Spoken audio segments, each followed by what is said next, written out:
சென்னையில் திமுக பவள விழா நடத்தப்பட்டது. உதயநிதிக்கு முடிசூட்டுவதற்கான ஆரம்ப விழா என பாஜக மூத்த தலைவர் தமிழிசை சவுந்தரராஜன் விமர்சித்திருக்கிறார். அவர் பேசியதை பேச்சு பேட்டி அரசியல் பகுதியில் பார்க்கலாம். உதயநிதி அவர்கள் திடீரென்னு இன்னைக்கு துணை முதலமைச்சரா பதவி ஏற்றுருவாரு, முதலமைச்சர் அவர்கள் அறிவாலயத்துக்கு வந்துட்டாங்க, எல்லா அமைச்சர்களும் வந்துட்டாங்க அப்படின்னு என்ற பல பத்திரிகை சகோதரர்கள் கூட கேட்டாங்கன்னா எனக்கு ஒரு சந்தேகம், நிச்சயமா இன்னைக்கு இருக்காது அப்படின்னு. ஏன்னா அவங்க பகுத்தறிவாதிகள். பாட்டிமா அன்னைக்கு அவங்க நிச்சயமா பதவி ஏற்ப வச்சிருக்கவே மாட்டாங்க.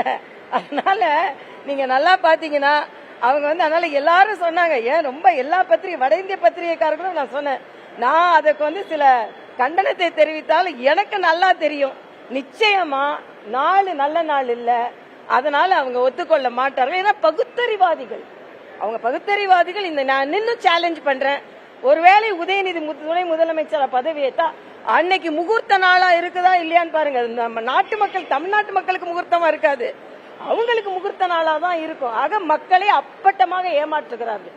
இன்னொன்னு, எல்லாவற்றையும் விட கவலைப்பட வேண்டியது அண்ணன் துரைமுருகன் தான். ஆனா அவரையே வைத்து துணை முதலமைச்சரா வரணும்னு சொல்ல வச்சாச்சு. அண்ணன் பழனி மாதிகத்துக்கு விருது கொடுத்து ஆக இன்னொரு விருதை வாங்குற மாதிரி.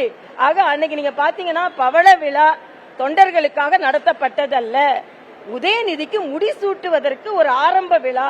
அதுதான் அது. இன்னைக்கு இதுதான் நாங்க வாரிசு அரசியல் சொல்றோம். பொன் விழா கொண்டாடும் போதும் கலைஞர், 75வது விழா பவள விழா கொண்டாடும் போது ஸ்டாலின், 100வது விழா கொண்டாடும் போது உதயநிதி, அப்புறம் 125வது விழா கொண்டாடும் போது உதயநிதியின் மகன். பாவம் திராவிட முன்னேற்ற கழகத்தின் தொண்டர்கள் உழைத்துக் கொண்டே இருக்க வேண்டும், கலைஞர் குடும்பம் பிழைத்துக் கொண்டே இருக்கும். இதுதான் திருமா அவர்களுக்கு இது உங்களுக்கு பெருமா என்பதுதான் எனது கேள்வி. ஏன்னா உங்களுக்கு இன்னைக்கு உங்க கூட்டணி கட்சிகளை இன்னைக்கு உங்க மேல ஒரு நம்பிக்கையை இழந்து கொண்டிருக்கிறார்கள்.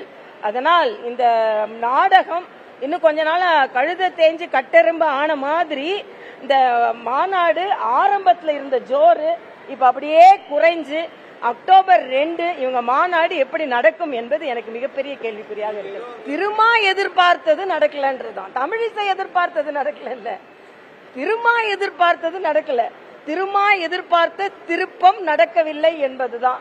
ஏன்னா ஒரு மிரட்டலோட ஸ்டாலினை பார்க்க போனா, முதல்வர் ஸ்டாலினை பார்க்க போனார். அதுக்கப்புறம் முதல்வர் ஸ்டாலினை பார்த்து விட்டு மிரண்டு வெளியே வந்தார். ஆக மிரட்ட சென்றவர் மிரண்டு வெளியே வந்தார், அவ்வளவுதான். ஆக அவர் எதிர்பார்த்தது நடக்கவில்லையே தவிர பாவம் அவர் எதிர்பார்த்தது நடக்கலன்னு எப்படி சொல்லுவார்? அதனால தமிழிசை எதிர்பார்த்தது நடக்கல அப்படின்னு சொல்றாரு. ஃபுல் டைமா பணியாற்றி கொண்டிருந்தவர் இன்னைக்கு படிக்க போயிருக்கிறார், அவ்வளவுதான்.